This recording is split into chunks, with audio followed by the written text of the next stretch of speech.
Welcome to Everything Life Coaching with John Kim and Noelle Cordeaux, founders of JRNI Coaching. If you're inspired to begin your own life coaching practice or just want to learn a little bit more about what it's all about, visit jrni.co. That's JRNI.co. Hey guys, on today's episode, we're going to talk about coaching for teams and groups. And I want to start with a quote by Henry Ford. Coming together is a beginning, keeping together is progress, and working together is success. Noel, good morning. Yes. Good morning. How are you?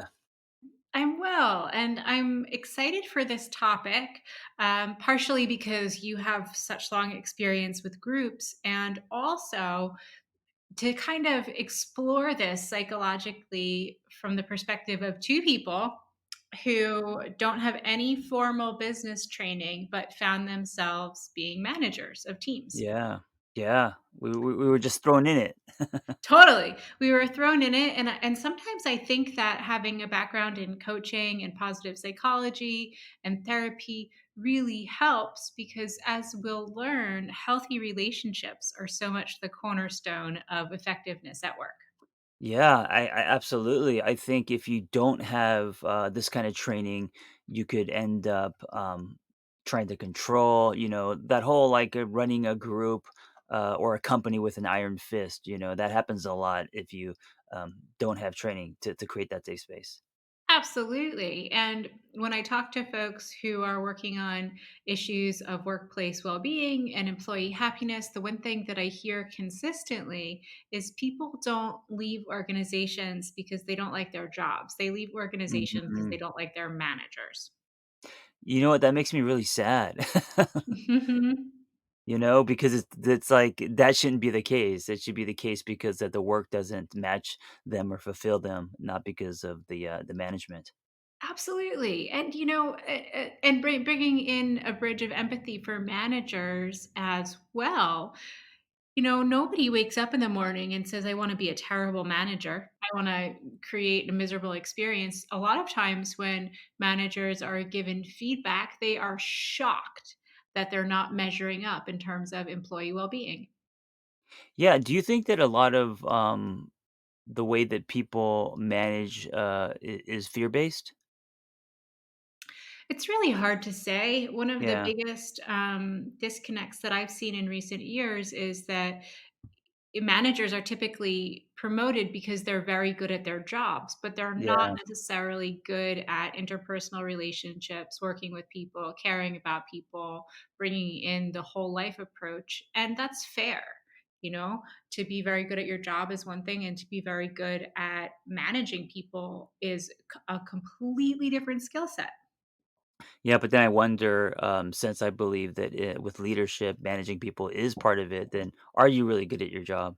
Like Right. Well, if your performance is good, yet the team is crumbling, then are you really good at your job? then yeah, and a lot of that is comes down to smoke and mirrors, skirting by, Yeah. getting through. And Yeah. another thing that I see that I've heard a lot of managers talk to me about is intergenerational divides, where folks who are Gen X and older kind of have this mentality that you come to work and you work, and you're happy Yeah. for scraps that Yeah. are tossed your way, and you suffer and you keep your head down. And that's changing with younger generations, where work is more of a purpose driven occupation. Folks want to be treated fairly, have their work attached to meaning, and are kind of demanding a shakeup and a change in work environments across the board. Yeah, you bring up such a great point, and it's because being 47, I have my foot in both. So, being raised by immigrant Korean parents, where all they did was work, and their idea of success was you put in 14 hours a day. Work comes before everything, and they grind it.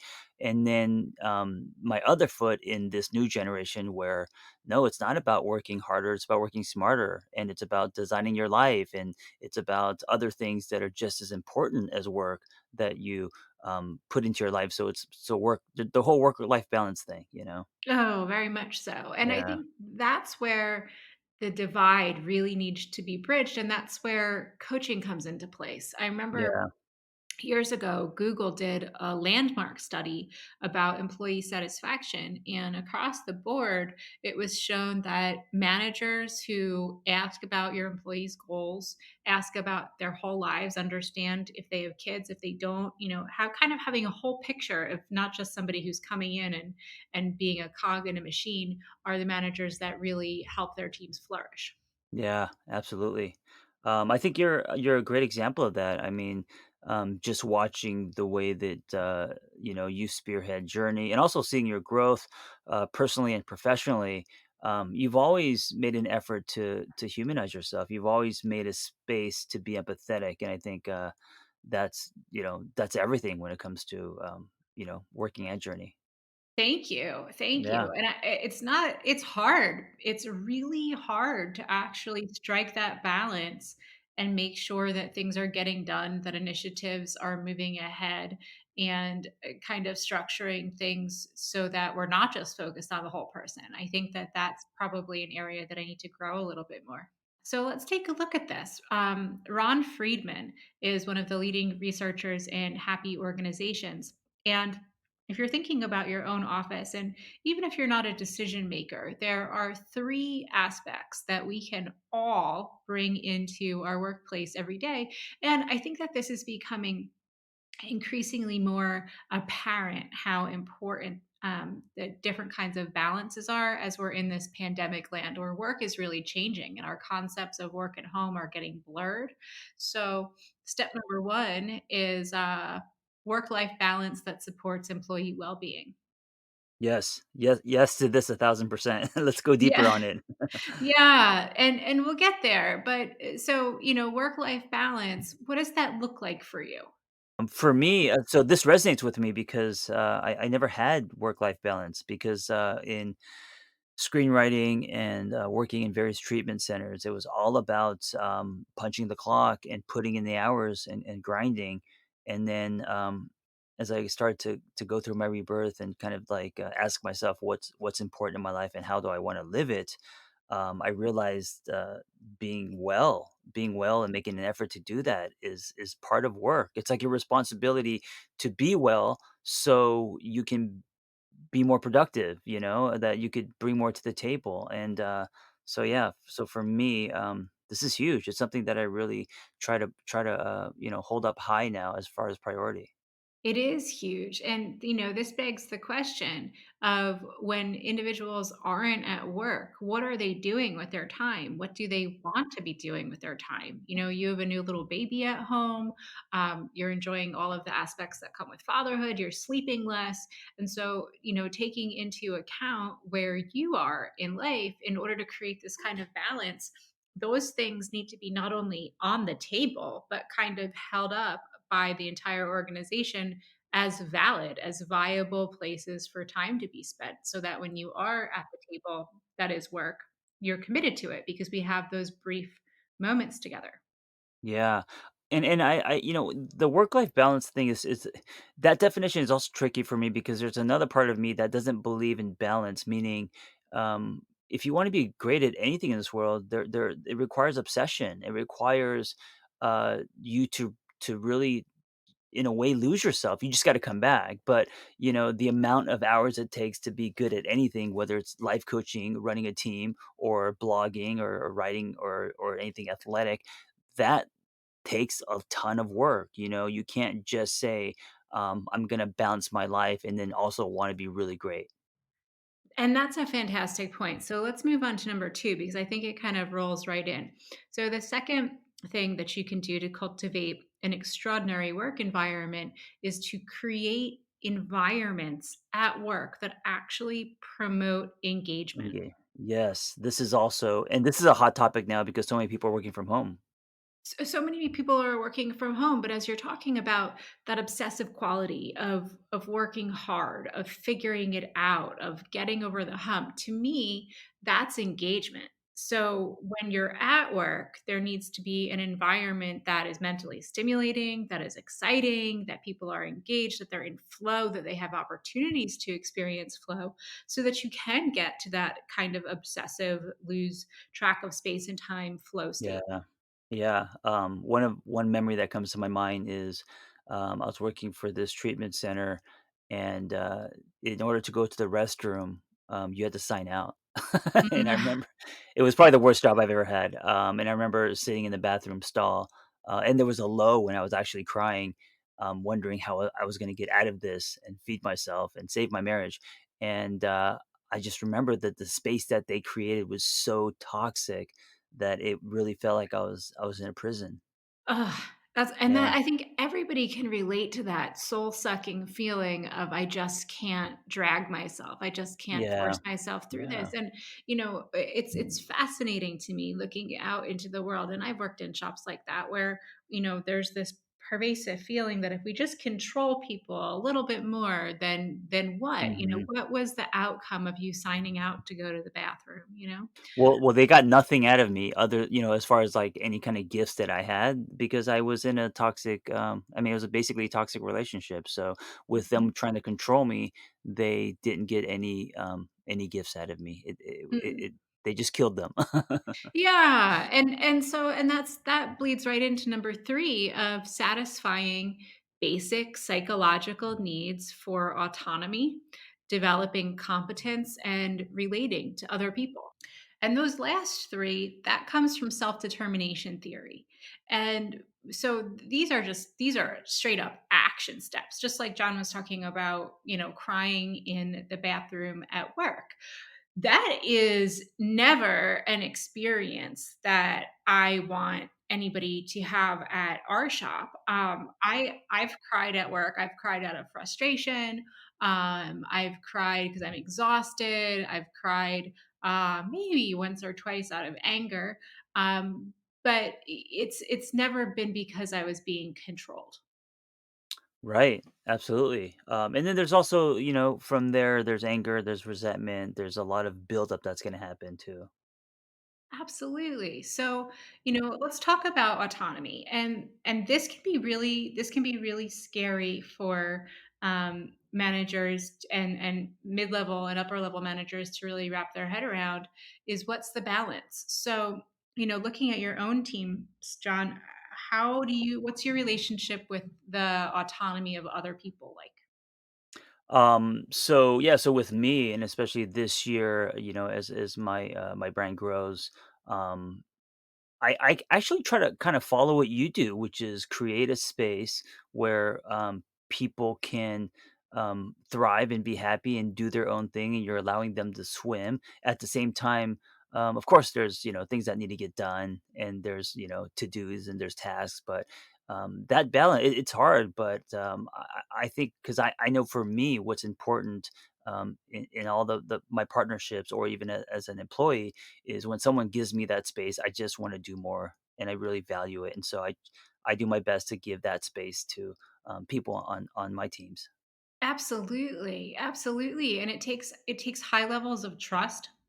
It Yeah. takes high levels of ego checking to really let people go. And, everything that I've been reading about this topic that's been repeated over and over and over again is that people need to be able to innovate and explore without being afraid of making a mistake. Yes, and that requires trust. Mhm. And let's be real, mistakes happen. Things go backwards, up, down, and across all the time. Just as I was leaving to go on vacation, I was on a call, and somebody realized that the website was broken, and I was like, "All right, I'm leaving. Yeah. Figure it out. Like, tell me when it's fixed. I'll be back in a Right. week."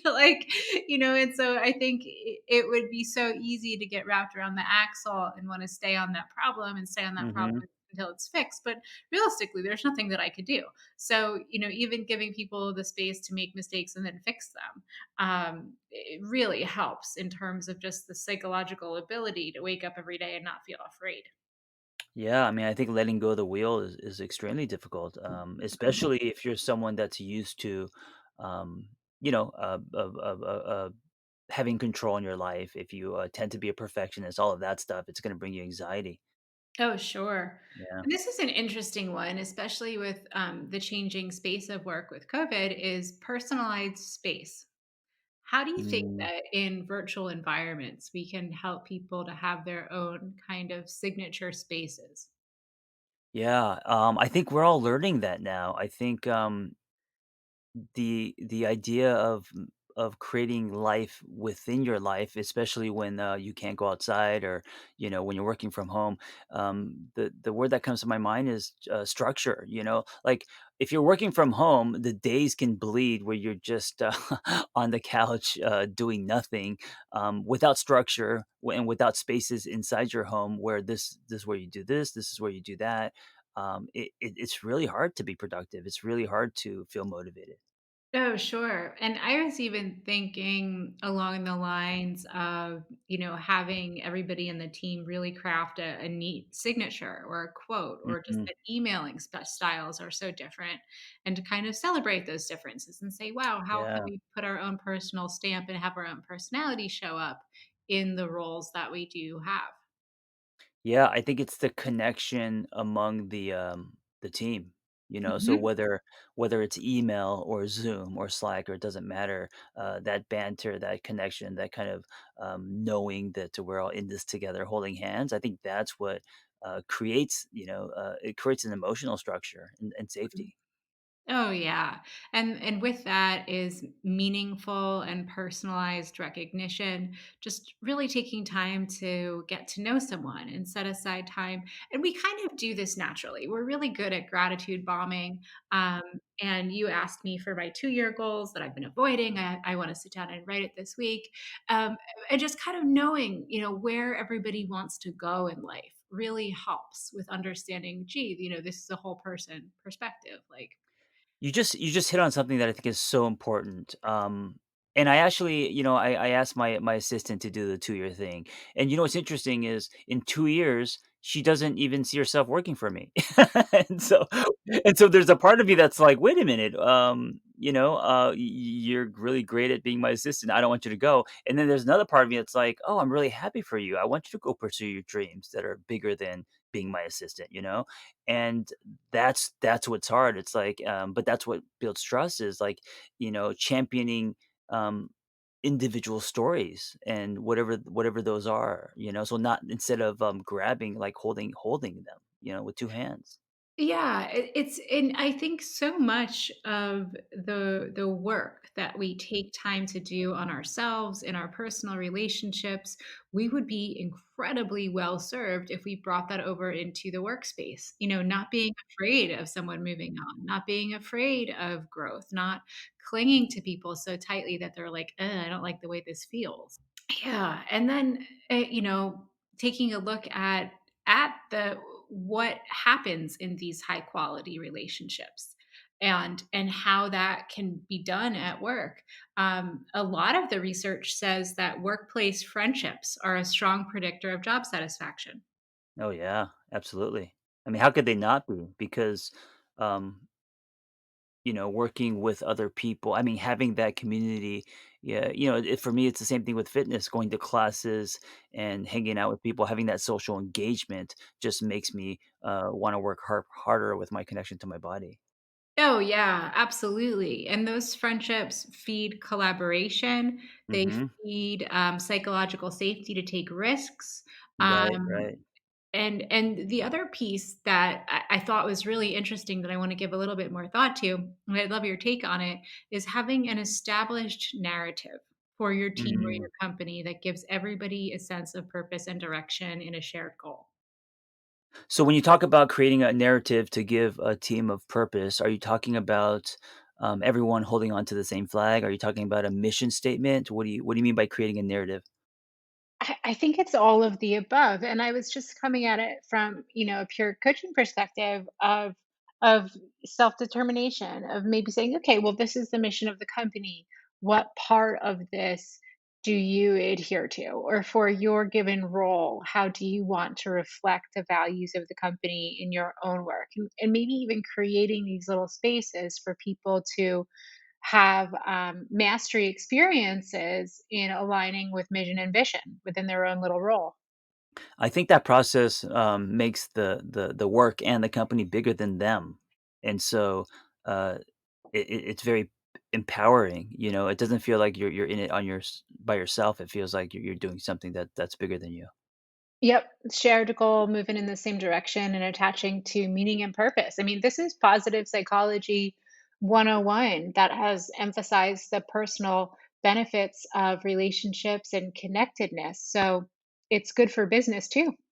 Yeah, you know what I love about this is it really doesn't set these principles and these spaces aren't just in work and they're not just in relationships. They kind of overlap into all areas. I mean, it's basically um, you want this kind of stuff in your relationships, but also at work, and they're the same.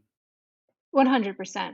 Healthy teams, healthy communities, healthy families. It's all about autonomy, a place to be wrong, a place to be vulnerable, shared vision, attaching to values and meaning. And, you heard it here, guys. If you want to come on down to Journey Coaching and get trained up on all this stuff, it will impact every single facet of your life. Yeah, and I also want to say that coaching just isn't about coaching individuals. I mean, if you want to coach teams, if you want to be a better leader, if you want to run companies, the training in coaching will help you do all of that. All day long, all day. Thank you so much. Yep. This was a fun conversation. Awesome. Thank you guys. Be well. Ready to cut through the BS of becoming a coach? Snag John and Noelle's 6-step guide to becoming a life coach at journey.co/everything. That's JRNI.co/everything. If what you've heard here today speaks to you and you want to learn a little bit more about becoming a coach, visit journey.co, JRNI.co. We've graduated nearly 1,000 coaches and offer vibrant community, strong lifetime support, and world-class coaching education. We're fully ICF accredited and look forward to watching how you use coaching to make a bigger impact in the world around you.